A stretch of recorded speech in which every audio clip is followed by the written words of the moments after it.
Hi, my name is Eva, and I used to be one of Jehovah's Witnesses. Fun fact, I wasn't brought up as a Jehovah's Witness. I was recruited at age 14 back in Riga, Latvia in 1996.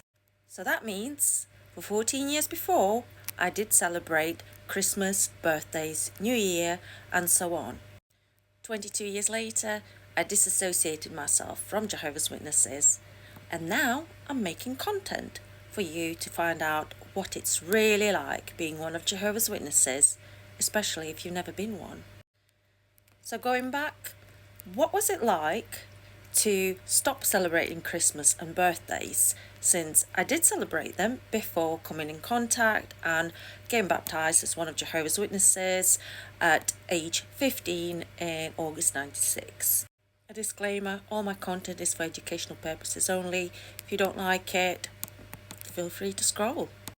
So, from one point of view, when I stopped celebrating Christmas together with my mother, what we found that financially it was definitely slightly easy on us, because living in poverty and difficult conditions, it was always very much of a burden to try and source presents or make something or do something for other people when we ourselves were financially in a very difficult situation. So at first it was kind of ecstatic. It was sort of liberating just because of the financial side of it.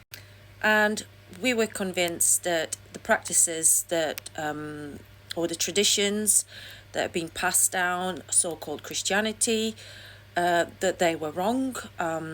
We were told by Jehovah's Witnesses that Christmas was pagan and so were birthday celebrations, and therefore if we wanted to be acceptable to God and worship Him in truth, we had to stop these practices, and so we did. My last Christmas was when I was 14 in December 95. So was my last birthday that I celebrated was back in June in 95 when I was 14. So from 1996, I stopped celebrating everything, and until I disassociated myself in 2018. Although I will say, because I was a PMO for quite a few years before I actually officially disassociated, I did celebrate things in secret, especially my kids' birthdays. So as time went on, there's very much of a contempt towards worldly people, which is what Jehovah's Witnesses call the people who are not Jehovah's Witnesses.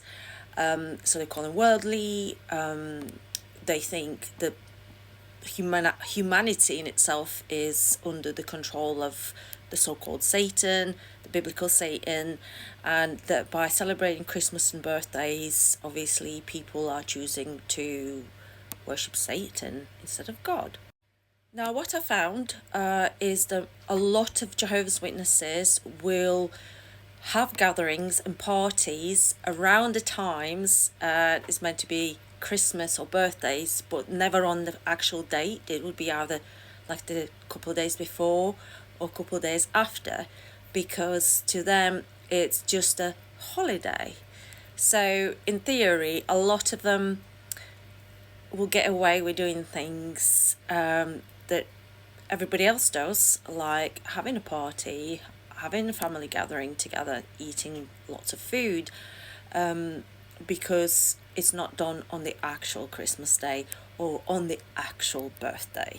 So when I was married, although my then husband did become one of Jehovah's Witnesses, his family was always very opposed, and it created a lot of hurt feelings on their side, of course, because of the not celebrating Christmas and birthdays. With them being a very close-knit family, it was really hurtful for them. And that is something that was remarked upon, the hypocrisy of Jehovah's Witnesses still gathering together on Christmas holidays and having parties and drinking and eating. So yeah, very much two-faced. So when I had children, I found that a lot of things changed for me, because those precious days of when they did have their birthday or there was Christmas, especially when they started school, I felt that they were missing out. And actually, it's just something that brings people joy, especially for children. So as I became a PMO after getting divorced, becoming a single parent, I slowly, although I still made parties for my children, like just maybe a themed party, random date in the summer, it was always like there would be a present day to kind of make up for the lack of birthdays and Christmases and things like that. But it never felt the same. And the older my children got, the more aware I was that they were missing out, and it wasn't good for their mental health or for their emotional development. In the beginning of 2018, when my oldest child turned 10, my youngest was 7, and because the birthdays were only 3 weeks apart, I actually decided to throw them a unofficial birthday party. Keep in mind, I hadn't been disassociated yet. I was definitely a PMO, and so what I did, I made a joint party, and had invited all of their school friends, so not a Jehovah's Witness inside, obviously, and they had a joint party, and it was so good. They were so happy, and I felt normal for the first time in a long time, that I knew I was just going to start celebrating Christmas and birthdays again, because they were doing it already with their dad's side, because their dad had left Jehovah's Witnesses, so they started celebrating Christmas birthdays. At school, I did not want them to be left out or feel like an outsider, so I allowed them to be part of things and to do things. My excuse at the time was, well, their dad's not a witness, and so they'll have seen both sides of the equation. Of course, secretly, I was very much planning to leave Jehovah's Witnesses as well. So in October 2018, I finally disassociated myself officially, and then Christmas 2018 was my first Christmas in 22 years. And that's been the best decision I've made. I've loved my life since then. I love being able to celebrate Christmas and birthdays. I love being able to celebrate Mother's Day.